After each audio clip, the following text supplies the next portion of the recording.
Hi, I'm Tami. And I'm Rachel. And we are the co-creators of Rise Gatherings, retreat experiences for women. And today, we're just gonna get real.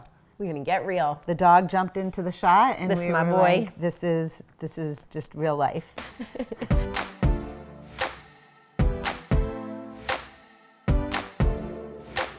We're business partners. We've been working together for about 4 years, together both hosting and leading retreat experiences for women. Over the past 4 years, I have had really the honor and the delight of not just getting to know you, but getting to know you in a time of your life that has been transformational for you. One of the things that really inspires me is when you talk about it, because I think it inspires others, the way that you share. Can you talk a little bit about that time in your life when I first met you? Well, it was no coincidence to me now, especially looking back, when you came into my life. I needed someone like you to support me in becoming. I was ending a marriage and a relationship that I had been in since I was 15, so a 15-year relationship with a man. I was heading out on my own for the first time. I had no choice but to dive in head first and figuring out what that meant, figuring out who I am, figuring out how I was going to support myself and my child, all at the same time of really coming to the truth of that and I knew this for a long time, but that I needed and wanted to be in a relationship with a woman, and kind of coming to terms with that meant that I was kind of coming out. I don't like to identify myself as a lesbian or as gay, but the reality was that I was coming into a time for me when I was really having to own that. I can picture where we were sitting by my computer, and it was very early in our starting to work together. You said, there's something I need to tell you. And I think I was like, don't leave me. We're starting a business and this is really exciting. And then you said, I like women. And I remember being like, okay. That's only because I didn't know how all accepting and ever loving you are at that point. That's what I was going to say, that I think that I didn't really have an appreciation of how new that was for you to say out loud, and how we really didn't know each other that well, and you didn't know who much about me or how I would receive it.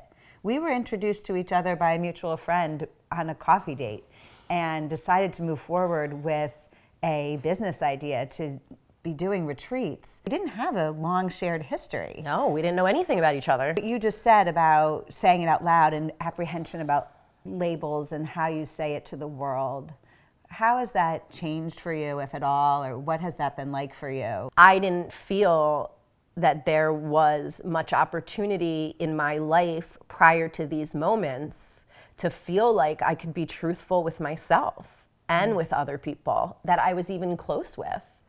I'm pretty sure I probably said that to you maybe before I said it to some of my friends that I've known my whole life, or even anyone in my family. It's none of their fault. I think that what I realize now is that we do live in a world that expects us to fit a certain mold, and we don't really recognize how that affects us until we have to go through the process of being honest with ourselves and with others. It's interesting to look back and to reflect upon that, and to know that that was actually difficult for me.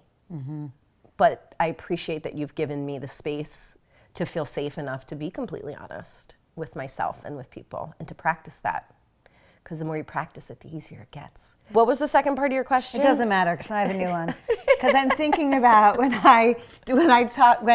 so as you became more public, and when you got engaged, and when all of that was happening, and at that point, a lot of my community, my friends and family and people we knew in common were, following you, and they would ask me questions about you with some fascination. I didn't even see it as judgment, but a lot of it around like, well, she was married for like 15 years, and so like, how did what? Like, when did she know she was gay? Or like, how does that work? And is she, like, people, I think there's a desire for understanding that's very genuine. And then there's also people wanting to make sense of things. And, of course. And a little bit of it, like, can we please check a box on this? First, on the larger scale for everyone, I believe that we all are on a spectrum of whatever it may be, in this case, sexuality. As we evolve and as we move through life, maybe we're sliding on this scale, you know? I think that it's empowering for people to even understand that about themselves, even if you are in a long-term relationship. That you're evolving. That you're evolving. You can evolve in that relationship, or perhaps there's things that change. Right. I think that the first time I ever even thought about it, I was like 11, and I can remember an exchange with my brother at the kitchen table where he was like, "What are you, a lesbian?" He did not know any better, but it was startling, as in like well, I better not be, you know? And that was something that sticks out in my mind, but only makes me think of that maybe I was questioning this at that age. I was probably 21 when it became a little more than just like making out with my friends in college, because I think a lot of us probably do that, or some of us. In the comments, right? Please, did you make out with your friends in college? We'll do a poll.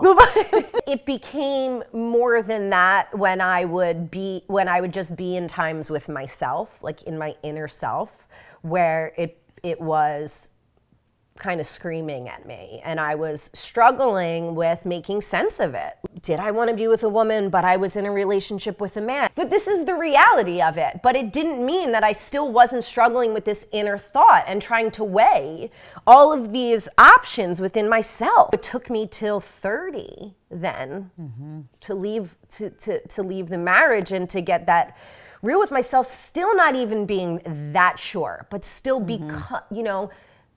getting to know myself better was just what it was. Like I could be qualities of myself that I couldn't necessarily be in a relationship with a man. And that was all the things that were affirming for me, besides the fact that I am the big spoon now. And that was right. And I would never be that in any other situation.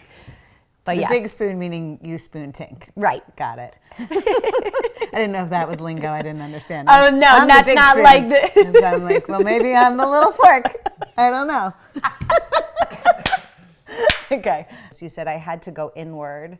I had to really listen to myself. What did that look like for you? I started journaling, like returning to that childhood self that used a journal to like share all of my inner secrets, you know, in a way that I could still have them, but I could get them out of me and move through them. There was a voice inside me, and she said for a long time that you needed to be with a woman. Said it for a long time, and she started really as a whisper. And then she really started to scream. Your body will whisper to you, and if you don't listen, it will scream. Through listening to her, it's helped to create a sense of peace inside me. Witnessing how you have listened to that voice, so that rather than it being one that became destructive, but actually became one of self-love, is why you radiate love, and why I think you give other people permission to love themselves. When you're able to acknowledge who you are on the inside, and you can probably think of people in your own life like this who truly feel a sense of ease with themselves, you feel, meaning me, I feel a sense of ease around them, and even more permission to just be myself. So, thank you. Thank you for allowing me that, and thank you for co-creating Rise with me, because I know that if it wasn't for Rise, that I don't think I would have ever been able to come into my true self, and for me to serve other women in this way, to serve other people. So it's been such a gift. Me too. Hug me! Okay. Thank you for joining us for another episode of Rise TV.